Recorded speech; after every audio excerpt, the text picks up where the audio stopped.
আসসালামু আলাইকুম সবাইকে। আশা করি সবাই ভালো আছো, সুস্থ আছো, যে যেখানেই আছো। তো আজকে আবারও ভাইয়া চলে এলাম লেকচার 3 নিয়ে, যেখানে আমরা কেমিস্ট্রি ফার্স্ট পেপারের অধ্যায় 2 নিয়ে পড়বো, গুণগত রসায়ন ভার্সিটি মাস্টার ক্লাস। তো আজকের লেকচারে আমরা খুবই গুরুত্বপূর্ণ একটা টপিক পড়বো। এই টপিকটা কম বেশি আমরা ইন্টার লাইফে মোটামুটি পড়েছি বলা যায়, এবং এটার কিছু ডাউট থাকে, ওগুলো একটু ক্লিয়ার করার চেষ্টা করবো ইনশাল্লাহ। সো আজকে যে টাইপটা 5 নাম্বার টাইপ আর কি, সেটা হচ্ছে বর্ণালী মিতি, রিডবার্গ ধ্রুবক, ডি ব্রগলি সমীকরণ, শ্রোডিঞ্জার সমীকরণ, এই টাইপের জিনিসপত্র নিয়ে একটু পড়াশোনা করবো আর কি। হ্যাঁ, গুরুত্ব 3 স্টার কেন দেখতেই পাচ্ছ যে এই বছর ঢাকা বিশ্ববিদ্যালয় জিএসটি গুচ্ছ পরীক্ষা আর জাহাঙ্গীরনগর বিশ্ববিদ্যালয়ে এই বছরই প্রশ্নগুলো এসেছে। এছাড়াও দেখো ঢাকা ভার্সিটিতে দেখো প্রায় রেগুলারই কোশ্চেন গুলো আসছে। জিএসটি তে কিন্তু আসছে, এগ্রি গুচ্ছতে আসছে, রাজশাহী ইউনিভার্সিটিতে আসছে, জাহাঙ্গীরনগরে কিন্তু রেগুলারই আসছে, জগন্নাথে আসছে, চিটাগাং ইউনিভার্সিটিতেও রেগুলার আসছে। এছাড়াও রিটেনে দেখো ভাইয়া কি হয়েছে, রিটেনে ঢাকা ইউনিভার্সিটিতে কিন্তু আসছিল গত বছর, এছাড়া জগন্নাথেও কিন্তু আসছে। সো বুঝতেই পারতেছো, রিটেন হোক এমসিকিউ হোক, এই টপিকটা কিন্তু খুবই গুরুত্বপূর্ণ। হ্যাঁ, আচ্ছা, এবার আসি। প্রথমে যে স্লাইডটা তোমরা দেখতে পাচ্ছ, এখানে লেখা হচ্ছে দা ইলেকট্রোম্যাগনেটিক স্পেকট্রাম। এটার অর্থটা কি? মানে তড়িৎ চুম্বকীয় বর্ণালী আর কি, যেটাকে বলে। মানে তড়িৎ যদি এক্স অক্ষ বরাবর যায়, চুম্বক যদি ওয়াই অক্ষ বরাবর যায়, তাহলে তড়িৎ চুম্বকটা যাবে হচ্ছে জেড অক্ষ বরাবর। হ্যাঁ, এরকম আরই তড়িৎ চুম্বক বর্ণালী বলে আর কি। তো এইটা আসলে উদ্দেশ্য কি আমাদের পড়ানোর, সেটাও বলতেছি। তার আগে এখানে ছোট্ট কয়েকটা ডিভিশন একটু দেখে নাও। হ্যাঁ, যে আমাদের এটা হচ্ছে দেখো অতিবেগুনী অঞ্চল, এখানে ইনফ্রারেড অঞ্চল, মাঝখানেরটা হচ্ছে দৃশ্যমান অঞ্চল, এইটুকু হচ্ছে দৃশ্যমান অঞ্চল। তারপরে এই পাশ থেকে বাড়তে বাড়তে কম্পাঙ্ক বাড়ে কার, দেখো মানে এখানে কি বাড়তেছে, তরঙ্গ দৈর্ঘ্য কার বাড়তেছে, রেডিও ওয়েভের সবচেয়ে বেশি, সবচেয়ে কম হচ্ছে গামা রেইজ। হ্যাঁ, আর এদের মধ্যে সম্পর্কগুলো আমরা আস্তে আস্তে করে ডিরাইভ করবো ইনশাল্লাহ, টেনশনের কোনো কারণ নাই। আচ্ছা, তার আগে দেখো এখানে একটা কথা লিখছে যে বৈশিষ্ট্য অনুসারে বর্ণালী 2 প্রকার। আচ্ছা, একটা হচ্ছে বিকিরণ, একটা হচ্ছে শোষণ বর্ণালী। আমি জিনিসটা একটু বুঝাই। হ্যাঁ, সে ফর এক্সাম্পল এখানে একটা সোর্স আছে, লাইট সোর্স। হ্যাঁ, এটা লাইট সোর্স আছে। এই লাইট সোর্সটা ধরো আমি এই পাশে নিয়ে আসলাম, এই পাশে নিয়ে আসলাম, এখানে একটা বক্স রাখলাম। সে ধরো এখানে তথ্য পাঠাইলাম এ, বি, সি, ডি, 4টা তথ্য পাঠাইলাম। ও হচ্ছে এ তথ্যটাকে নিজের কাছে রেখে দিছে, এবং বাকি পথ দিয়ে বি, সি, ডি কে নির্গত করে দিছে। তাহলে বলো তো, আমি তো একজন অবজারভার, তাই না? অবজারভার মানে কি? প্রত্যক্ষদর্শী, আমি একজন দেখবো। তাহলে আমি কি দেখতে পারবো? আমি কি এ কে দেখতে পারবো? পারবো না। কিন্তু এ কিন্তু ও কি করে ফেলছে, শোষণ করে ফেলছে। আর বিসিডি সে কি করছে, বিকিরণ করে ফেলছে। তো মনে করো আমি যে চকলেটটা খেয়ে ফেলবো, সেটা তো আমার সামনেজন দেখবে না। সে কি দেখবে? আমার হাতে আর কি কি চকলেট বাকি আছে, তাই না? মানে এগুলো তো আমার এখনো রয়ে গেছে। তো জিনিসটা চিন্তা করো, যেটা খেয়ে ফেলবো বা শোষণ হয়ে যাবে, সেটাকে বলতেছি আমরা শোষণ বর্ণালী। এটা আমরা দেখতে পাই না। আর বিকিরণ যেই কারণে হয়, বিকিরণ বর্ণালী যেটা হয়, সেটা আমরা আসলে যারা অবজারভার, প্রত্যক্ষদর্শী, তারা আমরা দেখতে পাই। ঠিক আছে। আচ্ছা, এখন শোষণ বর্ণালী কখন হয় আর বিকিরণ বর্ণালী কখন হয়? শোষণ মানে কি? শক্তি শোষণ করা। শক্তি শোষণ করলে মানুষ কোথায় যায়? উপর স্তরে যায়, স্বাভাবিক। তাহলে নিম্ন স্তর থেকে উচ্চ স্তরে গেলে সেটা হয় কি? শোষণ বর্ণালী। বিকিরণ বর্ণালী কখন হয়? শক্তি ত্যাগ করা। শক্তি কখন ত্যাগ করব আমি?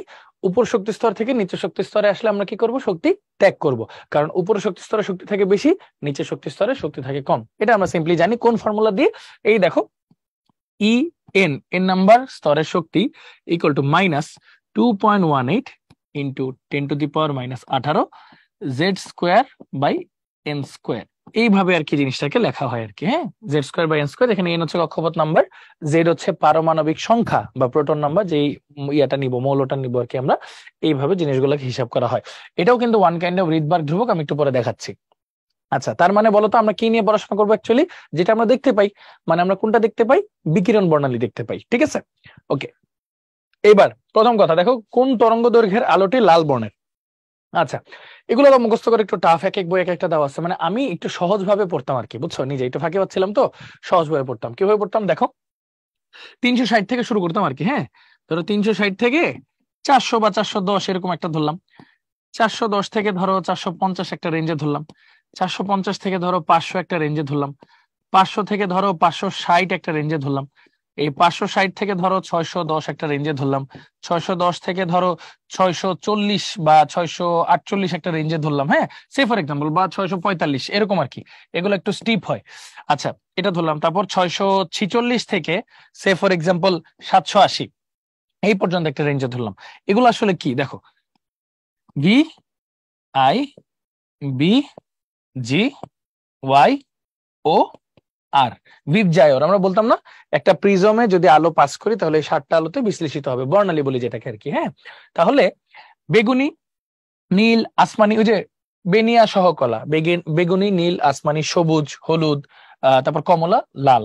তাহলে বলছে কি লাল আলোর বর্ণ কোনটা হবে? তো লাল আলোর বর্ণ শুরু হয় আসলে 645 বা 47 থেকে আর কি। হ্যাঁ, তার মানে আলটিমেটলি 647 থেকে হইলে কিন্তু এই রেঞ্জে পড়বে।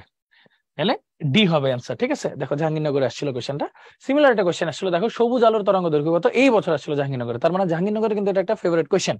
হ্যাঁ, তাহলে সবুজ আলো আমরা কোন রেঞ্জে পড়ছিলাম দেখো তো, 500 থেকে 560। তাহলে দেখো 500 থেকে 575, তাহলে এই রেঞ্জটা ঠিক আছে। ঠিক আছে, এই যে সিমিলার আনসার আসবে, সিমিলার। ওকে, আচ্ছা তারপর যদি আসি হাইড্রোজেন পারমাণবিক বর্ণালী সিরিজ। আচ্ছা, এই জিনিসটা আমরা একটু ঠান্ডা মাথায় পড়ার চেষ্টা করি, জিনিসগুলো আসলে কি। তো এটা পড়ার আগে আমি হচ্ছে একটা পেজ নিই, পেজ নিয়ে তোমাদেরকে দেখাই। একটু আগে ভাইয়া কি বললাম, শক্তি, কোন একটা কক্ষপথের শক্তি কিভাবে বের করে, E n equal to -2.18 into 10⁻18 Z square by N square. এখন আমি দুইটা এন নিব, একটা এন নিব এন এল মানে নিম্ন শক্তি স্তর, নিম্ন শক্তি স্তর। আচ্ছা, আরেকটা নিব এন এইচ, যেটাকে আমরা বলবো উচ্চ শক্তি স্তর, উচ্চতর শক্তি স্তর বা উচ্চ শক্তি স্তর, যেটাই বলো আর কি। হ্যাঁ, আচ্ছা এখন এই দুইটা জিনিস এরকম দুই ভাবে বসাবো আর কি। কিভাবে বসাবো দেখো, একটার নাম দিব ধরো E N L is equal to -2.18 into 10⁻18। আচ্ছা, এককটা কিন্তু জুল, হ্যাঁ এককটা জুল যেহেতু শক্তি। আচ্ছা, -2.18 into 10⁻18 Z square divide by N L square. ঠিক আছে, এটা দিলাম 1 নম্বর ইকুয়েশন। আচ্ছা, এরপর নিলাম হচ্ছে ই এন এইচ, হ্যাঁ উচ্চতর শক্তি স্তরের শক্তি বের করবো, -2.18 ইন্টু 10⁻18 দিলাম হচ্ছে Z square by N H square. আচ্ছা, বিকিরিত শক্তি কখনো ভাবে বলতো উচ্চতর শক্তি থেকে নিম্নতর শক্তিতে আসলে, তার মানে এটাই হলো শক্তির পার্থক্য বা ডেল্টা ই। তাহলে ডেল্টা ই কে আমরা কি কনসিডার করব, উচ্চতর শক্তি স্তর মাইনাস নিম্নতর শক্তি স্তরের শক্তি, এটাই দিলাম ডেল্টা ই। তাহলে কি এটা থেকে এটাকে বিয়োগ করতে হবে, তো চলো বিয়োগ করি। -2.18 into 10⁻18 Z square by N H square, minus minus plus, এই যে দেখো এখানে তো আগে মাইনাস ছিল, মাইনাস মাইনাস প্লাস 2.18 ইন্টু 10⁻18, এখানে থাকবে আবার Z square by N L square. এখন 2.18টা যদি আমরা কমন নেই, যে 2.18 ইন্টু 10⁻18 যদি কমন নেই, সেক্ষেত্রে কি থাকতেছে দেখো তো, প্লাসটা কার আগে, ওর আগে। তাহলে Z square by N L square minus Z square by N H square, এরকম আসতেছে, এরকম আসতেছে। আচ্ছা, তাহলে এই জিনিসটা একটু পরের পৃষ্ঠায় আমি একটু লিখি, দেখো ডেল্টা ই ইকুয়াল টু আসতেছে আমার 2.18 into 10⁻18 into Z square by N L square minus Z square by N H square, এরকম আসলো। এখন আমি কি করবো, সুন্দর মতো জেড স্কোয়ারটাও কমন নিয়ে বাইরে ফেলে দিব। হ্যাঁ, তাহলে দেখো delta E is equal to 2.18 into 10⁻18 1/nl square minus 1/nh square Z square, এভাবে কিন্তু লেখা যায়। এইটাই কিন্তু অনেকটা সিমিলার একটা ইকুয়েশন আসতেছে। হ্যাঁ, এটা হচ্ছে শক্তির ক্ষেত্রে আমার কিসের মান, শক্তির ক্ষেত্রে হচ্ছে আমার ওই বর্ণালীর সমীকরণ আর কি। হ্যাঁ, এটাও কিন্তু একটা রিডবার্গ ধ্রুবক যার একক হচ্ছে জুলে। হ্যাঁ, এটাও কিন্তু একটা রিডবার্গ ধ্রুবক শক্তির জন্য আর কি। হ্যাঁ, শক্তির জন্য একটা রিডবার্গ ধ্রুবক। সেম জিনিসটাকে যদি আমি ই মানে আমরা কি জানি বলতো, E is equal to H C by lambda, যেখানে এইচ হচ্ছে প্লাঙ্কের ধ্রুবক, সি হচ্ছে আলোর বেগ। তাহলে ই আর ল্যামডার সম্পর্কটা কি উল্টা, তাহলে এই মানটা এখানে বসাই দিই, H C by lambda is equal to 2.18 into 10⁻18। এরপর যদি করি 1/nl square minus 1/nh square Z square. খেয়াল করো ভাইয়া, আমি যদি শুধু 1/ল্যামডাটাকে রাখি, তাহলে এইচ সিটা নিচে ভাগ হয়ে যাবে, তাহলে 2.18 into 10⁻18 divide by H C, H হচ্ছে প্লাঙ্কের ধ্রুবক, সি হচ্ছে আলোর বেগ।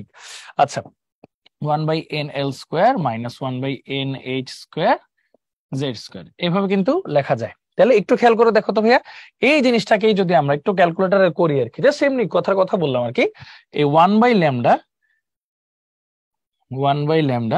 ইজ ইকুয়াল টু লেখা যাবে 1.097 ইন্টু 10⁻7, হ্যাঁ into 10⁻7 into 1/nl square minus 1/nh square Z square. এবং ফাইনালি যেহেতু আমি বলতেছি হাইড্রোজেনের বর্ণালী বলতেছি আমি, তাহলে সেক্ষেত্রে জেড এর ভ্যালু কত, 1, জেড এর ভ্যালু 1 বসায় দাও, তাহলে কি থাকলো 1/ল্যামডা, যেটাকে আমরা আবার কাকতালীয় ভাবে বলি নিউ বার বা তরঙ্গ সংখ্যা। আচ্ছা, ইকুয়াল টু আর এইচ, এটার নাম হয়ে যাচ্ছে আর এইচ ঋৎবাক ধ্রুবক ইন্টু 1/n/l² মাইনাস 1/n/h²। শেষ। এইভাবেই কিন্তু সূত্রগুলো আসছে। এই সূত্রের সাথে কিন্তু আমরা সবাই কম বেশি পরিচিত, যেখানে আর এস থাকে ঋৎবাক ধ্রুবক। এটা যদি তুমি মিটার পার মিটার এককে নাও, সেক্ষেত্রে 1.097 ইন্টু 10⁻7 পার মিটার এককে আসবে। আর এটা কিন্তু জুল, মানে এটা কিন্তু জুল এককে ঋৎবাক ধ্রুবকের মান। তো তুমি তোমার সুবিধা মতো যে কোনো একটা এককে শিখতে পারবে, কোনো সমস্যা হবে না ইনশাল্লাহ। ওকে, আচ্ছা তাহলে এটা গেল। এরপর তাহলে একটু আগেই এই যে ওভারঅল সামারি, যেটা ভাই অবভিয়াসলি বলছিলাম আগে, যে এই যে ঋৎবাক ধ্রুবক যেটা, সেটা এখানে পার সেন্টিমিটারে দেওয়া, তোমরা চাইলে মিটারও নিতে পারো। সেটা হচ্ছে 1.097 ইন্টু 10⁻7 পার মিটার। হ্যাঁ, পার মিটারে আসবে। আচ্ছা, ওকে, তো এটা আমার ওভারঅল একটা রিভিউ। আচ্ছা, সেই ক্ষেত্রে হাইড্রোজেনের পারমাণবিক বর্ণালী সিরিজ যেটা, এটাতে আসলে কি আছে? তোমরা তো বলতে পারো ভাই হাইড্রোজেনের কক্ষপথ তো একটাই। শোনো, যে কোনো পরমাণুর কক্ষপথ হচ্ছে অসীম, যে কোনো পরমাণুর কক্ষপথ হচ্ছে অসীম, কিন্তু সেই স্থিতিশীল অবস্থায় কয়টা কক্ষপথ দখল করে সেটাই আমরা তার কক্ষপথ সংখ্যা ধরে নিই। যেমন হাইড্রোজেন কক্ষপথ দখল করে কিন্তু একটাই, 1s1। তো ওকে যদি আমি হিট করি, তাপ দিই, তাহলে ও কিন্তু আস্তে আস্তে শক্তি শোষণ করে দ্বিতীয় কক্ষপথ, তৃতীয় কক্ষপথ, চতুর্থ, পঞ্চম, ষষ্ঠ, সপ্তম এরকম যেতে পারবে। তো এগুলোর বিভিন্ন নাম আছে। তো চলো একটু নামগুলো আমরা দেখি, যে একটু কয়েকটা এখানে দেখিনি। সেটা হচ্ছে, দেখো কি বলছে, লাইমেন, বামার, প্যাস্টেন, ব্র্যাকেট, ফান্ড, এই কয়েকটা নাম আছে আর কি। হ্যাঁ, যেখানে লাইমেনটা আমরা কথায় বলি n1 এর মান হচ্ছে 1, n1 মানে হচ্ছে, বুঝছো তো, nl মানে রেফারেন্স, যেটা না রেফারেন্স, কার সাপেক্ষে আমি উচ্চতর বলতেছি, এনএল এর সাপেক্ষে উচ্চতর বলতেছি। তো এখান থেকে যত নাম আমি উচ্চারণ করবো সবগুলো আসলে এনএল এর জন্যই প্রযোজ্য। হ্যাঁ, যে লাইম্যান মানে প্রথম স্তরটা, তাহলে উচ্চতর শক্তি স্তর কত হবে, 2 3 4 5 6 এরকম। বামার মানে দ্বিতীয় শক্তি স্তর, তাহলে উচ্চতর শক্তি স্তর কত হবে, 3 4 5 এরকম। তারপর N2 মানে NH। আচ্ছা, পেস্টেন মানে হচ্ছে তৃতীয়, ব্র্যাকেট মানে চতুর্থ, ফান্ড মানে পঞ্চম, আর একটা আছে হামফ্রেস, যেটা 6 নম্বর বলি আমরা। এর মধ্যে শেখার একটা সহজ উপায় হচ্ছে, দেখো দৃশ্যমান অঞ্চলের মানে রশ্মিগুলো কি দিয়ে শুরু হয় বলতো, ভি দিয়ে শুরু হয়, বেগুনি, শেষ হয় কি দিয়ে, লাল দিয়ে। হ্যাঁ, দেখো আমি আর কি ফাইজলামি করে জিনিসটা বলতাম, যে বেগুনির চেয়ে একটু বেশি যদি বেগুনি হয়ে যায় তাহলে দেখা যায় না সহজভাবে। হ্যাঁ, তো এই জন্য তার আগের অঞ্চলটা হলো অতি বেগুনি, বেশি বেগুনি। হ্যাঁ, আর লালের পরে যেসব লাল আছে ওগুলাকে আমরা পাত্তা দিই না, মানে অবহেলা করি, তো ওই লালগুলাকে বলি অবলোহিত। এই যে এইভাবে কিন্তু জিনিসগুলোকে বলা যায়। হ্যাঁ, সহজভাবে সবকিছু আইডেন্টিফাই করা যায়। আচ্ছা, এরপর তাহলে চলো এই কোশ্চেনের অ্যান্সারটা একটু করি। লাল রশ্মির তরঙ্গ দৈর্ঘ্য 700 ন্যানোমিটার হলে এর তরঙ্গ সংখ্যা কত? আচ্ছা, একটু ঠান্ডা মাথায় চিন্তা করো, কি বলছে, 1/λ কিন্তু আসলে তরঙ্গ সংখ্যা। হ্যাঁ, তাহলে কি বলছে, 1/700 ন্যানোমিটার পার মিটার আনতে হবে। তাহলে 700 ন্যানোমিটার মানে হচ্ছে ইন্টু 10⁻⁹। হ্যাঁ, খেয়াল করো, 1 ন্যানোমিটার ইকুয়াল টু 10⁻⁹ মিটার, এইভাবে বলে আর কি। হ্যাঁ, মিটারে কনভার্ট করে নিলাম, তাহলে অ্যান্সারটা কি আসলো, পার মিটারে। হ্যাঁ, আচ্ছা তাহলে চলো জিনিসগুলো একটু হিসাব করি কি হইতে পারে। দেখো এখানে জিনিসটাকে একটু তোমাদের জন্য ভেঙে ভেঙে লিখি আমি। হ্যাঁ, এই 10⁻⁹ তো এটার আগে একটু ভেঙে লিখি, 7 ইন্টু 10⁻², 700 যেহেতু, ইন্টু 10⁻⁹, এখানে 1 পার মিটার। আচ্ছা, এরপর কি আসলো দেখো তো ভাইয়া, এখানে +2, এখানে -9, তাহলে কত হলো, -7। আচ্ছা, তাহলে 1/7 এটা উপরে চলে যাবে ইন্টু 10⁻⁷ পার মিটার। আচ্ছা, এইভাবে কিন্তু লেখা যায়, ঠিক আছে। ওকে, তো একটু খেয়াল করে দেখো তো ভাইয়া, এটাকে যদি আবার একটু সুন্দর মতো লিখি, ধরো একটা 10 সামনে নিয়ে আসলাম, তাহলে 10/7 যদি আনি, তাহলে এখানে একটা পাওয়ার কমে যাবে, 10⁻6, মানে বুঝছো তো, 10⁻7 মানে কি 7টা 10 গুণ আকারে আছে, তাই না, 7টা 10, তাহলে একটা 10 এভাবে লিখলাম আর 6টা 10 নর্মালি লিখলাম। তাহলে এটা কাটাকাটি করো, 7 একে 7। হ্যাঁ, দেখো 10/7। হ্যাঁ, তাহলে 7 একে 7, আর কত থাকে, 3, 3 না, একটা দশমিক দিলাম, তাহলে 30 হয়ে গেল। তাহলে 4 7 28, তাহলে 1.4, মানে 14 সামথিং কিছু একটা হবে অ্যান্সার। তাহলে দেখো এই যে 14 সামথিং কিছু একটা হবে অ্যান্সার। শেষ, দুইটা ঘর গেলেই কিন্তু তোমার অ্যান্সার গুলো চলে আসতেছে। ক্লিয়ার, দুইটা ঘর গেলেই কি হচ্ছে, অ্যান্সার গুলো চলে আসতেছে, একদম ইজি। আচ্ছা, তারপর আসি হাইড্রোজেন পারমাণবিক বর্ণালীর পেস্টেন সিরিজের জন্য কোনটি সঠিক, লাইমেন, বামার, পেস্টেন, লাইমেন, বামার, পেস্টেন 3। তাহলে N1 যেটা মানে NL ছোটটা হবে 3, তাহলে N2 যেটা NH সেটা হবে 4 5 6 ডট ডট ডট। তাহলে অ্যান্সার কি হবে ভাইয়া, 3 কোথায়, এই যে N1 3, এই দুইটার জন্য ঠিক আছে, বাট N2 হবে তার চেয়ে বড়, তাহলে অ্যান্সার সি। ওকে, আচ্ছা তারপর হাইড্রোজেন পারমাণবিক বর্ণালীর কোন সিরিজটিতে দৃশ্যমান অঞ্চলে রশ্মি দেখা যায়? আমরা জানি একটাই দৃশ্যমান অঞ্চল, মানে বামার 2 নম্বরটা, তাই না? বামার 2 নম্বরটায় দেখা যায়। ওকে, তারপর আরেকটা কনসেপ্ট, সর্বোচ্চ শক্তি, সর্বনিম্ন শক্তি, সর্বোচ্চ কম্পাঙ্ক, সর্বনিম্ন কম্পাঙ্ক, আর কত নাম্বার লাইন, এটা একটু বুঝাইতে হবে। তো চলো মানে ধীরে সুস্থে আর কি জিনিসগুলো একটু বোঝার চেষ্টা করি। ওকে, 1 মিনিট। ওকে, তো যেটা বলতেছিলাম, আমি যদি একটা চিত্র আঁকি, হ্যাঁ খেয়াল করো, এটা ধরো নিউক্লিয়াস আঁকলাম আর কি, হ্যাঁ ধরে নিলাম এটা হইলো আমার মানে NL, একটা কক্ষপথ আছে আমার ধরো NL, হ্যাঁ এখানে আরেকটা কক্ষপথ আছে ধরো NH, যেটা NL এর চেয়ে 1 বেশি, হ্যাঁ NL+1, সে ফর এক্সাম্পল এটা 1 নম্বর কক্ষপথ, তাহলে এটা 2 নম্বর কক্ষপথ, এরকম আর কি। তো এটা হইলো আমার কেস 1, এটা হইলো আমার কেস 1। আচ্ছা, আরেকটা কেস যদি করি এরকম, যে এখানের আরেকটা NH নিলাম, যেটা অনেক দূরে, মানে ইনফিনিট বলা যায়, তাহলে 2টা কেস আঁকি। একটা ইলেকট্রন এখান থেকে এটুকু আসলো, আর একটা ইলেকট্রন এখান থেকে এইটুকু আসলো, এই পুরোটা হচ্ছে কেস 2। তো তোমরা বুঝতেছই কোথায় বিকিরিত শক্তি বেশি, এত দূর আসছে তাহলে শক্তিও বেশি লাগছে, তাই না? এখানে থাকবে আমার ই ম্যাক্স, শক্তি ম্যাক্সিমাম, আর এখানে মাত্র পরের স্টেপ থেকেই আসছে, তার মানে এখানে শক্তিটা কি হবে? মিনিমাম। মনে আছে এই যে ইয়ার সময়, রোজা রমজানের সময় আমাদের আম্মারা হচ্ছে ইফতারি বানায় পাঠাইতো, যদি পাশের বাসা হইতো তাহলে কি শক্তি বা কষ্ট কম হইতো, আর যদি কয়েক বিল্ডিং পরে যাইতে হইতো তাহলে একটু কষ্ট বেশি হইতো। ওরকম আর কি, কয়েক বিল্ডিং পরে গেছে তাহলে শক্তি লাগবে সর্বোচ্চ, পাশের বাসায় গেলে শক্তি লাগবে সর্বনিম্ন, এরকম আর কি। আচ্ছা, তাহলে একটু খেয়াল করো সবাই, মনোযোগ দিও। সূত্র কি? E=H F বা হচ্ছে H new. F R new কিন্তু একই জিনিস, দুইটা দিয়ে কি বোঝায় ভাইয়া? কম্পাঙ্ক, ঠিক আছে? আচ্ছা, তাহলে খেয়াল করো, ই আর এফটা বা নিউটার মধ্যে সম্পর্ক কেমন? সমানুপাতিক, ই সমানুপাতিক এফ সমানুপাতিক নিউ, একই কথা। আচ্ছা, আবার খেয়াল করো আমাদের ফর্মুলাটা কি? E=hc/ল্যামডা, তাহলে ল্যামডার সাথে সম্পর্ক কি? উল্টা, তাহলে সমানুপাতিক 1/ল্যামডা। আচ্ছা, সমানুপাতিক 1/ল্যামডা। আবার খেয়াল করো, এটাকে যদি এভাবে লিখি, hc × 1/ল্যামডা, আর আমরা জানি 1/ল্যামডা মানে কি? নিউ বার। নিউ বার মানে তরঙ্গ সংখ্যা, নিউ বার মানে কি? তরঙ্গ সংখ্যা। তাহলে তরঙ্গ সংখ্যার সাথে শক্তির সম্পর্ক কেমন? সমানুপাতিক, তাহলে সমানুপাতিক তরঙ্গ সংখ্যা। তার মানে আমরা কি বুঝতেছি বলতো? যখন আমার কাছে কি থাকবে? ই ম্যাক্স থাকবে, হ্যাঁ আমি এই পাশে লিখি, যখন আমার কাছে ই ম্যাক্স থাকবে তখন আরো কে কে ম্যাক্স? এফটাও ম্যাক্স, নিউটাও ম্যাক্স, মানে এফ আর নিউ তো সেম, নিউ বার মানে তরঙ্গ সংখ্যাটাও ম্যাক্স, আর তরঙ্গ দৈর্ঘ্য ল্যামডাটা হইব মিনিমাম, হ্যাঁ ল্যামডাটা হবে হচ্ছে মিনিমাম, এটা হবে মিনিমাম। তাহলে এই একটা হবে মিনিমাম, একটা হবে মিনিমাম, আর বাকি সবগুলো হচ্ছে কি? ম্যাক্সিমাম। এই কেসটা কি হইতে পারে দেখো তো? এই কেসটা হইতে পারে হচ্ছে ই ম্যাক্সের দিয়ে মনে রাখবা, ই ম্যাক্সে কি হয়েছিল? আমার NL যেটা ছিল এটা হলো রেফারেন্স, মানে যে কক্ষপথের কথা বলবে সেটা। আর NH-টা কি হবে বলতো? সর্বোচ্চ শক্তি কখন লাগবে? ইনফিনিট থেকে আসলে NH-টা হবে ইনফিনিটি, শেষ। এরপরে কেস নাম্বার 2, কেস নাম্বার 1 আর কি, 2টা তো পড়লাম। 1 কি? ই লাগলো মিনিমাম, তাহলে এফ ও লাগবে মিনিমাম, তাহলে নিউ ও লাগবে হচ্ছে মিনিমাম, নিউ বারও লাগবে হচ্ছে মিনিমাম, কিন্তু ল্যামডা লাগবে ম্যাক্সিমাম, হ্যাঁ কম শক্তিতে তরঙ্গ দৈর্ঘ্য সর্বাধিক। তাহলে এই কেসগুলো যদি খেয়াল করি, এইটুকু হইলো মিনিমাম কেস, এটা হলো ম্যাক্সিমাম কেস। তুমি ই দিয়েই তুলনা করবা, শক্তি কখন সর্বনিম্ন লাগে? NL তো আমার রেফারেন্স, হ্যাঁ NL তো আমার রেফারেন্স, আর NH-টা তাহলে কি হবে বলতো?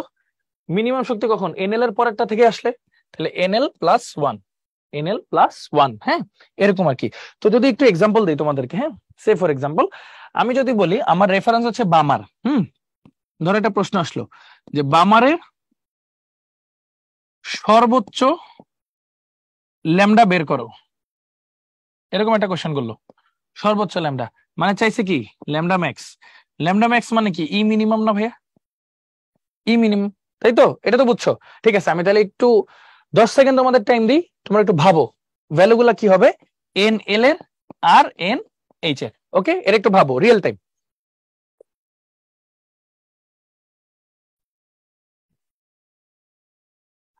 ওকে, 10 সেকেন্ড দিইনি, একটু কম সময় দিলাম। দেখো কি হবে জিনিসটা, ই মিনিমাম, আগে কি বলছিলাম? NL-টা হচ্ছে রেফারেন্স, রেফারেন্সের নাম্বারটা দেওয়া আছে বামার, বামার মানে NL এর মান 2। শক্তি সর্বনিম্ন কখন হবে? যখন পরেরটা থেকে আসবে, মানে 2+1 মানে 3। এই দুইটা জানতে পারলে বাকি সব পারবা, সমস্যা নেই। আচ্ছা, তাহলে আরেকটা একটু বের করি। ধরো ব্র্যাকেটের জন্য ব্র্যাকেটের জন্য তোমার বলছে হচ্ছে সর্বোচ্চ কম্পাঙ্ক এফ ম্যাক্স বের করো, আর এফ ম্যাক্স মানে কি ই ম্যাক্স। তাহলে একটু খেয়াল করো ভাইয়া, রেফারেন্সটা কি এনএল ব্র্যাকেট, লাইমেন বামার প্যাস্টেন ব্র্যাকেট, তার মানে এনএল এর মান 4, আর এনএইচ কি হবে সর্বোচ্চ দূরত্ব থেকে আসবে, এজন্য সর্বোচ্চ শক্তি, তার মানে ইনফাইনাইট। শেষ হয়ে গেল। এইভাবে কিন্তু আমরা জিনিসগুলো বের করতে পারবো। হ্যাঁ, আচ্ছা, আরেকটা পোর্শন আছে, সেটা হচ্ছে এনতম লাইন বলি আর কি আমরা অনেক সময়, এনতম লাইন বা এনতম সিরিজ এরকম বলি আর কি। তো ব্যাপারটা অনেকটা এরকম, তুমি ধরো থার্ড বেঞ্চে বসা, ফার্স্ট বেঞ্চের ছেলেটার নাম হচ্ছে ধরো এক্স, আমি বললাম এই এক্স তোমার থেকে দ্বিতীয় জনকে ডাক দাও। তোমার থেকে দ্বিতীয় জনকে মানে কি, ওর পরের জন হলো ওর প্রথম জন, তার পরের জন হলো দ্বিতীয় জন। খেয়াল করো, ফার্স্ট বেঞ্চে যে বসা তার নাম ধরো এক্স, আমি বলছি তার থেকে দ্বিতীয় জনকে ডাক দাও, মানে ওকে ডাক দিতে বলছি। তাহলে টেকনিক্যালি ওর নাম্বার তো 1, আর ওর দ্বিতীয় জনকে বলছি +2, তার মানে ওর ভ্যালু কত হবে 3। এরকম আর কি, ব্যাপারটা বুঝাই, রেফারেন্সের সাথে যততম লাইন বলবে সেটা যোগ হবে খালি, আর কিছুই না। তাহলে যদি বলে বামার সিরিজের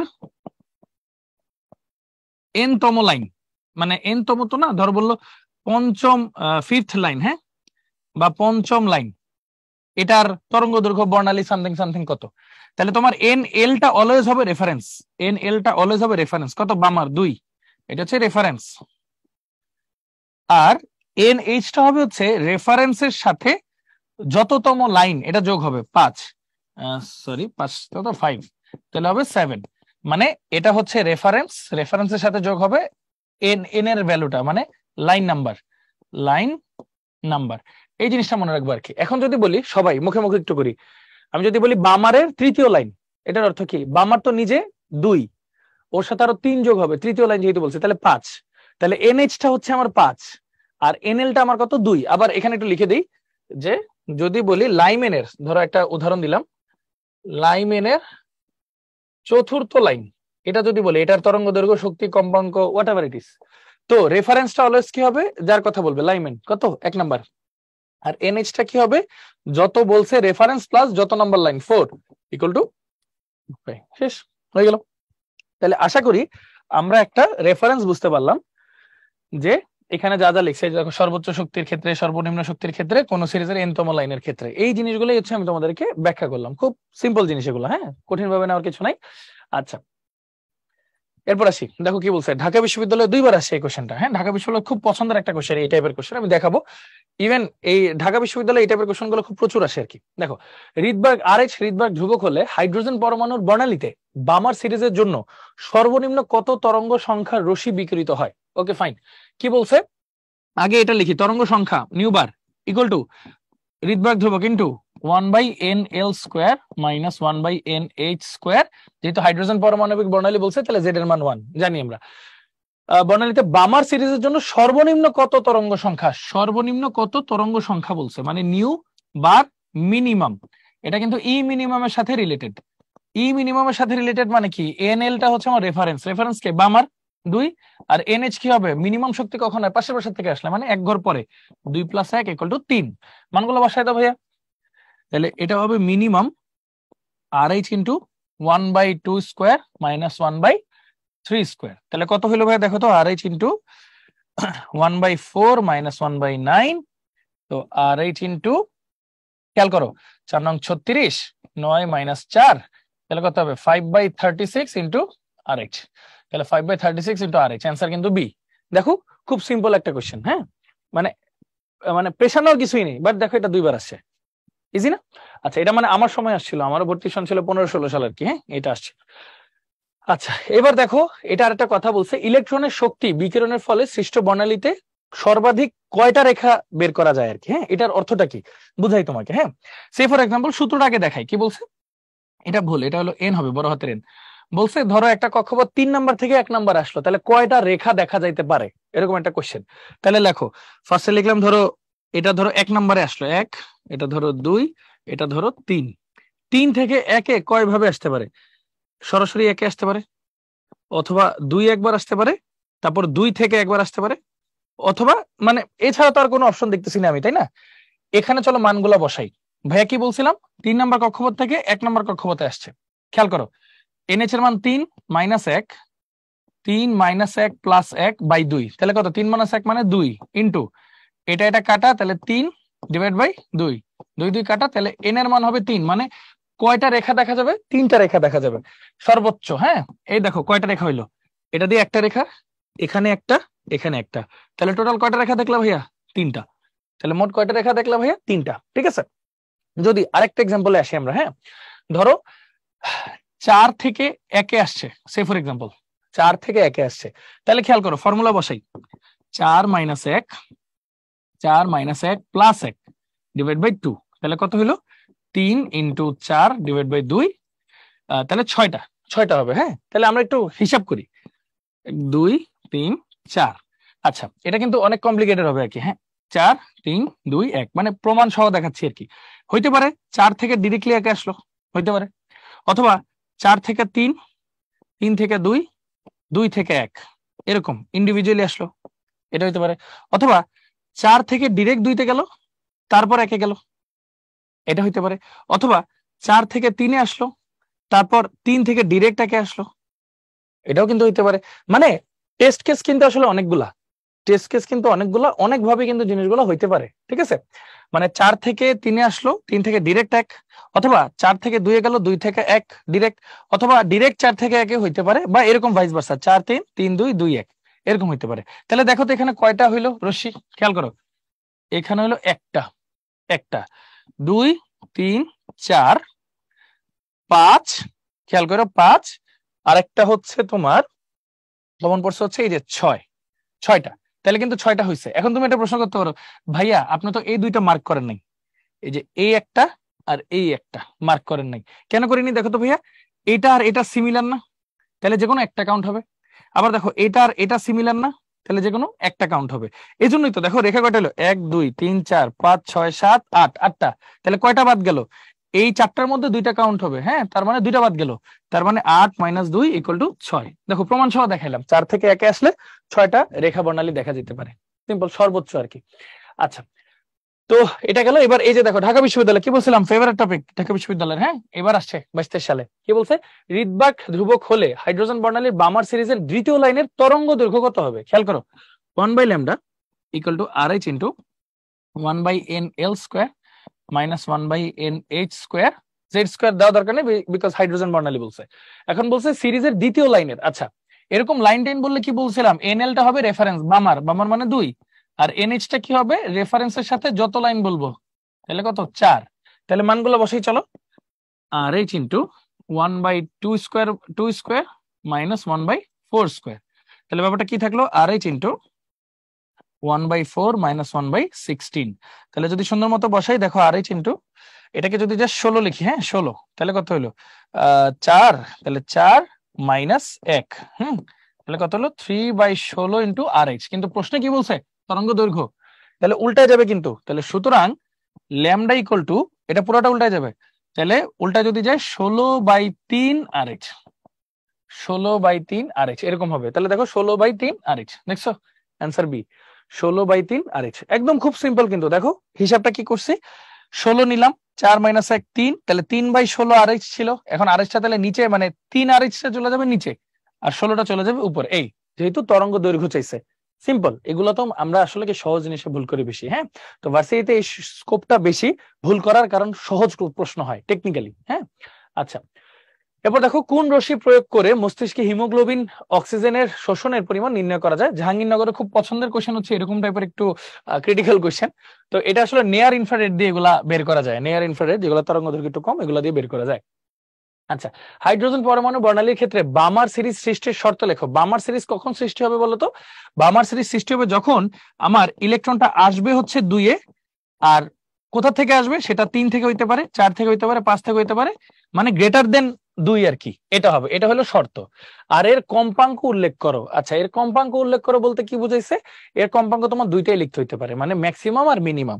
তাহলে খেয়াল করো, আমার এফ ম্যাক্স কখন হবে, যখন আমার ই ম্যাক্স থাকবে, তাই না, ই ম্যাক্স থাকবে। ই ম্যাক্স মানে কি, NL টাও যে আমার রেফারেন্স, যেহেতু বামার বলছে তাহলে 2, আর NH-টা কি হবে, শক্তি সর্বোচ্চ কখনো ইনফিনিট থেকে আসলে। তো চলো এটা একটু বের করে আমরা দেখাই কি হবে। তাহলে খেয়াল করো, ফর্মুলা আমরা যদি ই দিয়ে চাই ই দিয়েও ব্যাখ্যা করতে পারবো, অথবা ল্যামডা দিয়ে চাইলেও ল্যামডা দিয়ে ব্যাখ্যা করতে পারবো। মানে জগন্নাথ ওই সময় ক্যালকুলেটর ছিল তো এই জন্য ডিরেক্টলি বের করা গেছে। সেটা হচ্ছে দেখো সূত্রটা কি, 1/λ ইকুয়াল টু RH ইন্টু, বা এটা দিয়ে না করে তুমি ইয়া দিয়ে করতে পারো, ডিরেক্টলি ই দিয়েও কিন্তু করতে পারো। হ্যাঁ, ই দিয়ে ফর্মুলাটা তো মনে আছে মনে হয় না? দেখো ই ইজ ইকুয়াল টু, হ্যাঁ এখানে তো ই ম্যাক্স বের করতেছি আমরা, তাই না? Is equal two F H F, এখন বের করতেছি আমরা এফ ম্যাক্স। তাহলে এটার সূত্রটা কি, ই ইকুয়াল টু ওই যে 2.18 ইন্টু 10⁻−18, 1/nl এর ভ্যালু কত, 2, 2 স্কোয়ার মাইনাস 1/∞ স্কোয়ার, আর হাইড্রোজেন যেহেতু বলছে জেড এর ভ্যালু 1। আচ্ছা খেয়াল করো, আমার এইচটা এখানে ভাগ হয়ে যাবে, তাহলে এফ ম্যাক্সটা কি হবে ভাইয়া, দেখো তো 2.18 ইন্টু 10⁻−18 ডিভাইড বাই এইচ এর মান যেটা আছে সেটা, বা এখানে ঋৎবাক ধ্রুবকের মানও দিয়ে দিতে পারে, সমস্যা নেই। তাহলে এইচ এর মানও আপাতত রাখলাম, তাহলে 1/4, কারণ 1/∞ এর মান তো 0। বাস এইভাবে করলেও কিন্তু সুন্দর করে অ্যান্সার গুলা চলে আসে আর কি টেকনিক্যালি। হ্যাঁ, তো অনেক ভাবে অ্যান্সার গুলা দেওয়া যায়, ক্যালকুলেটর ইউজ করা ছাড়াও কিন্তু এই অঙ্কগুলো করা যায়। কিভাবে করবা, ধরো সে ফর এক্সাম্পল এটা আছে কত 2.18 ইন্টু 10⁻18 ইন্টু আছে কত 1/4, আর এইচ এর প্লাঙ্কের মান কত জানি আমরা 6.626 বা 63 ইন্টু 10⁻34, হ্যাঁ 34। তো একটু খেয়াল করো এই জিনিসগুলোকে আমরা কিভাবে ভেঙে লিখতে পারি।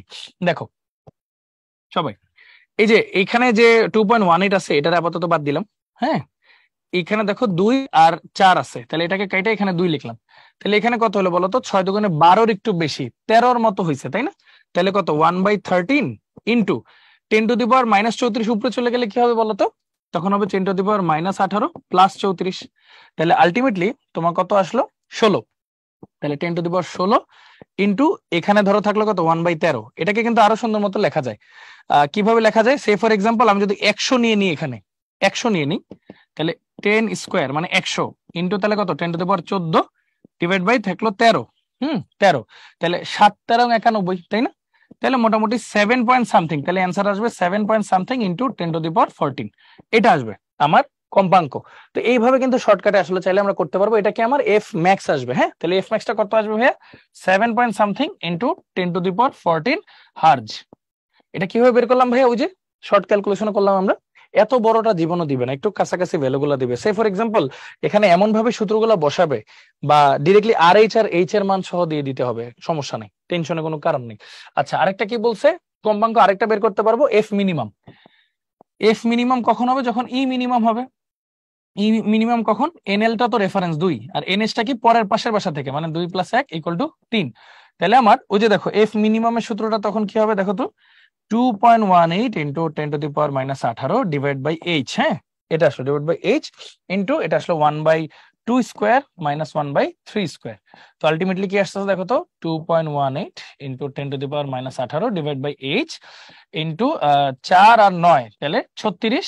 তাহলে 9 - 4 মানে 5, এরকম একটা বিষয় আসবে আর কি আশা করি। তো বাকিটা ক্যালকুলেশন করে হয়ে যাবে। হ্যাঁ, তো এইভাবে হচ্ছে ওভারঅল আমরা আসলে হিসাবগুলা করতে পারি চাইলে, ঠিক আছে? আচ্ছা, সো ক্যালকুলেটর যেহেতু ছিল ডিফিকাল্ট ছিল, এখন আর এরকম কঠিন কিছু আসবে না, খুব সহজে জাস্ট এতটুকু রেখে দিলে ফুল নাম্বার পাওয়া উচিত, যেহেতু ক্যালকুলেটর নেই, টেনশনের কোনো কারণ নেই।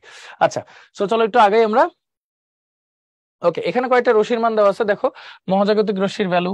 হ্যাঁ, মানে সবচেয়ে ক্ষুদ্র আর কি, তরঙ্গ দৈর্ঘ্যের দিকে চিন্তা করলে, দেন গামা, দেন রঞ্জন রশ্মি, দৃশ্যমান আলো, অবলোহিত রশ্মি, রেডিও ও টেলিভিশন রশ্মি, অতিবেগুনি রশ্মি। এগুলো হলো তরঙ্গ দৈর্ঘ্য আকারে সাজানো আর কি। আর আমরা তো জানি ই আর ল্যামডা সম্পর্ক উল্টা, মানে তরঙ্গ দৈর্ঘ্য যার যত বেশি শক্তি তার তত কম, সিম্পল। ওকে, তো জিনিসটাকে যদি আমরা একটু ঘুরায় লিখি, এটার একটা অবজেক্টিভ আছে, আমি অবজেক্টিভটা দেখাই, 1 মিনিট। আচ্ছা, এই যে কয়েকটা অবজেক্টিভ একটু পরে যায়। এই দেখো, বিকিরণ গুলোর মধ্যে কোনটি শক্তি সবচেয়ে বেশি, শক্তি কার বেশি হবে বলতো, যার তরঙ্গ দৈর্ঘ্য কম। এখন ইনফ্রারেড, ভিজিবল লাইট, মাইক্রোওয়েভ এগুলোর তরঙ্গ দৈর্ঘ্য কিন্তু আল্ট্রাভায়োলেটের চেয়ে বেশি, কারণ ইউভিটা আগে, তারপর ভিজিবল রেঞ্জ, মানে ইউভি আগে, তারপর ভিজিবল, তারপর হচ্ছে ইনফ্রারেড, তারপর হচ্ছে মাইক্রোওয়েভ, মানে এই চারটার মধ্যে আর কি। তাহলে সবচেয়ে মানে বেশি তরঙ্গ দৈর্ঘ্য যার, তার শক্তি হবে সবচেয়ে কম, আর যার তরঙ্গ দৈর্ঘ্য সবচেয়ে কম তার শক্তি হবে সবচেয়ে বেশি। তার মানে এখানে সবচেয়ে কম তরঙ্গ দৈর্ঘ্য কে আছে, ইউভি, তাহলে তার শক্তি হবে সবচেয়ে বেশি, তাহলে আল্ট্রাভায়োলেট হবে আমাদের অ্যান্সার, ঠিক আছে? ওকে, কয়েকটা অ্যান্সার একটু দিয়ে দিই আর কি কুইকলি। আহ 1 মিনিট। আচ্ছা, এই পাশ থেকে দিই, দেখো জাল পাসপোর্ট শনাক্তকরণে কোন রশ্মি ব্যবহৃত হয়, সবাই জানি ইউভি ইউজ করা হয়। পাশাপাশি দেখো রক্তের শ্বেতকণিকা বৃদ্ধি ও রোগ প্রতিরোধ শক্তি বৃদ্ধিতে। শোনো, হিমোগ্লোবিন, অক্সিজেন এগুলো নিয়ে কাজ করে নিয়ার ইনফ্রারেড, আর শ্বেতকণিকা বৃদ্ধি, রোগ প্রতিরোধ, ইমিউন সিস্টেম নিয়ে কাজ করে ফার ইনফ্রারেড। হ্যাঁ, যেগুলোর আরেকটু বড় পরিসর, ফার ইনফ্রারেড। এমআরআই যন্ত্রের সাহায্যে মানবদেহে যে রোগ নির্ণয় করা হয়, সেক্ষেত্রে যেই আয়নটা বা যেই মৌলটা সবচেয়ে বেশি ইউজ হয় সেটা হচ্ছে হাইড্রোজেন। হাইড্রোজেন এছাড়াও আরো আছে, হাইড্রোজেন, কার্বন 13, ফ্লোরিন 19, এই তিনজন সবচেয়ে বেশি ইউজ হয় এই কেসে। ঠিক আছে, এটা সবসময় মনে রাখবা। আচ্ছা, এটা তো দেখাইলামই। এটা দেখো, এমআরআই প্রযুক্তিতে কোন বর্ণালীমিতিক পদ্ধতি ব্যবহার করা হয়? পদ্ধতি বলছে, পদ্ধতিকে বলা হয় এনএমআর। এমআরআই এর আগের নাম এনএমআর ছিল, নিউক্লিয়ার ম্যাগনেটিক রেজোনেন্স। এই পদ্ধতিতে এমআরআই করা হইতো। জিএসটি তে এই বছর আসছে কোশ্চেনটা। হ্যাঁ, আচ্ছা, তো চলো একটু ডি ব্রগলিটা পড়াই ফেলি। আচ্ছা, ডি ব্রগলির তরঙ্গ সমীকরণে আসলে কি বলছে? ডি ব্রগলির সমীকরণে বলা হয়েছে যে আমাদের যে আইনস্টাইনের তত্ত্ব কি, E equal to H by lambda, তাই না? আবার একটা ইলেকট্রনের ক্ষেত্রে ওই যে শক্তি, ভর শক্তি সংরক্ষণ নীতিটা কি বলে? Equal to MC square. তো এইভাবে যদি দুইটাকে সমান ধরে আমরা আগে ইলেকট্রনের ক্ষেত্রে কিন্তু বলতেছি, তাহলে সেই ক্ষেত্রে কি আসছে দেখো তো, একটা সি আর স্কয়ারটা কাটা, তাহলে H by lambda equal to M C. এটা হলো ভর, এটা হলো ইলেকট্রনের বেগ। তাহলে দেখো তো, ভরবেগ কার থাকে? ভরবেগ এটাকে পি দিয়ে প্রকাশ করা হয় আর কি, বুঝছো? ভরবেগ কার থাকে? যার ভর আছে তারই বেগ আছে, মানে একটা কণা, এটা অবশ্যই একটা কণার বৈশিষ্ট্য। আর ল্যামডা তরঙ্গ দৈর্ঘ্য অবশ্যই কার থাকে? একটা তরঙ্গের থাকে। আচ্ছা, তরঙ্গের বৈশিষ্ট্য। তার মানে দেখো তো, ইলেকট্রনকে যখন আমরা দুইটা সূত্রের মাধ্যমে আনলাম, তখন ইলেকট্রনের সূত্রের মধ্যে দুইটা ধর্মই প্রকাশ পাচ্ছে, একটা কণা ধর্ম, একটা তরঙ্গ ধর্ম। তার মানে ইলেকট্রনের কয়টা ধর্ম পাওয়া যায়? দুইটা ধর্ম, একটা কি কণা ধর্ম, একটা তরঙ্গ ধর্ম। ব্যাপারটা হচ্ছে অনেকটা এরকম। দেখো, এই যে ইলেকট্রন গুলা তরঙ্গের মতো লাফালাফি করে, বাট একটা নির্দিষ্ট পজিশনে কণার মতো আপ ডাউন করে। ঠিক আছে, কণার মতো আপ ডাউন করে, এরকম আর কি। মানে ওর দুইটা ধর্মই আছে, কণা ধর্ম প্লাস তরঙ্গ ধর্ম। ঠিক আছে, এই।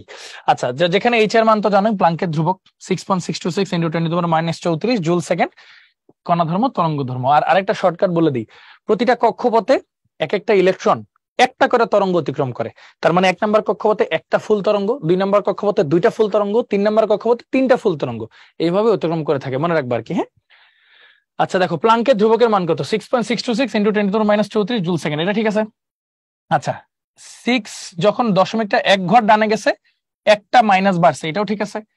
এটা যখন আরেক ঘর ডানে গেছে, তখন আরেকটা মাইনাস বাড়ছে, এটাও কিন্তু ঠিক আছে। সো আলটিমেটলি উপরে সবগুলাই ঠিকঠাক। ওকে, আবার নিচের কোনটি প্লাঙ্কের সমীকরণ?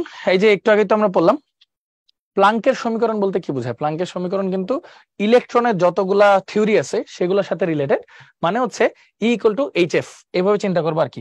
ই ইকুয়াল টু এইচ এফ, খেয়াল করো সূত্রটা ছিল শক্তি তরঙ্গ মানে শক্তি হচ্ছে কম্পাঙ্কের সমানুপাতিক, এরকম ছিল আর কি। শক্তি কম্পাঙ্কের সমানুপাতিক, ওই কম্পাঙ্ককে আর কি নিউ বলে আর কি, এই সমানুপাতিক নিউ। তো তখন এটা একটা সমানুপাতিক ধ্রুবক আসছিল, যেগুলো ছোট ছোট কণার জন্য প্রযোজ্য, ইকুয়াল টু এইচ নিউ, মানে খুবই মাইক্রোস্কোপিক কণার জন্য এই এইচটা আসছিল। তখন ওই সমানুপাতিক ধ্রুবক, এটাকে বলতে হবে প্লাঙ্কের ধ্রুবক। তো প্লাঙ্কের ধ্রুবক থেকে এই প্লাঙ্কের সূত্র আর কি। তাহলে কোনটা? Equal to H new. হ্যাঁ, মাইক্রোস্কোপিক কণার জন্য প্রযোজ্য। ওকে, দেখো ইলেকট্রনের দ্বৈত প্রকৃতি কি? ডি ব্রগলি সমীকরণটি লেখো। এই দ্বৈত প্রকৃতির সমীকরণটাই ডি ব্রগলি সমীকরণ। যেমন এই যে যেটা বললাম, কি জানি, ইকুয়াল টু এইচ এফ, প্লাঙ্কের সমীকরণ, তাহলে কি এইচ সি বাই ল্যামডা।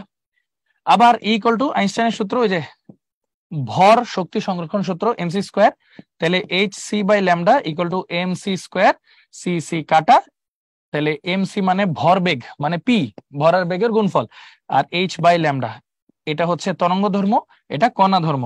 একই সূত্রের মধ্যে দুইটাই পাওয়া যায়, তার মানে এটা ইলেকট্রনের দ্বৈত ধর্ম। আর এই সূত্রটাকে বলা হয় কি? ডি ব্রগলির সমীকরণ। আর কি বলছিলাম, প্রতিটা কক্ষপথে একটা পূর্ণ তরঙ্গ দৈর্ঘ্য অতিক্রম করে, তার মানে 5 নাম্বার কক্ষপথে মোট কয়টা পূর্ণ করবে, তরঙ্গ দৈর্ঘ্য অতিক্রম করবে? 5টা। ক্লিয়ার সবাই? ওকে, আচ্ছা এবার আসি শ্রোডিঞ্জারের তরঙ্গ সমীকরণ। ভার্সিটির ক্ষেত্রে এই জিনিসটা খুবই ইনসিগনিফিকেন্ট, এত বেশি ইম্পর্টেন্ট না, বাট একটু বুঝাই দিই। শ্রোডিঞ্জারের তরঙ্গ সমীকরণ দিয়ে আমরা অনেক কিছু বের করতে পারি। এর মধ্যে সিগনিফিকেন্ট একটা ব্যাপার হচ্ছে, এটা দিয়ে আমরা একদম ইলেকট্রনের 3টা অক্ষের সাপেক্ষে সূক্ষ্মাতি সূক্ষ্ম অবস্থান নির্ণয় করতে পারি, যার মধ্যে 2টা জিনিস একটু জেনে রাখলেই ভালো। এখানে কয়েকটা জিনিস তো আছে, যেমন এম মানে ইলেকট্রনের ভর, ই মানে ইলেকট্রনের মোট শক্তি, ইউ মানে হচ্ছে ইলেকট্রনের স্থিতিশক্তি, তাহলে ই থেকে ইউ বাদ দিলে কি থাকে? গতিশক্তি। আচ্ছা, এখানে সাই কি আর সাই স্কোয়ার কি? তোমরা ভাইয়া ফিজিক্সের তরঙ্গের সূত্র পড়ছো না? ওই যে Y equal to A sine omega T, তরঙ্গের সূত্র, এই যে এরকম এরকম পড়ছো। ঠিক তেমনি সাইটা হচ্ছে একটা তরঙ্গ, মানে ইলেকট্রনের জন্য একটা তরঙ্গ ফাংশন। হ্যাঁ, এটাও একটা ফাংশন, এই যে এরকম একটা ফাংশন, ঠিক আছে, এরকম একটা ফাংশন। আর এই যে এক্স ওয়াই জেড অক্ষের দিকে তরঙ্গের বিস্তার, মানে কোথায় বিস্তার হয়, যে ওয়াই এর মতো, ওয়াইও কিন্তু বিস্তার ছিল তাই না, এটাই। জাস্ট ওয়াইটা হচ্ছে একটা অক্ষের দিকে হয়, আর সাইটা হচ্ছে তিনটা অক্ষের মধ্যে ওর বিস্তার বের করা যায়।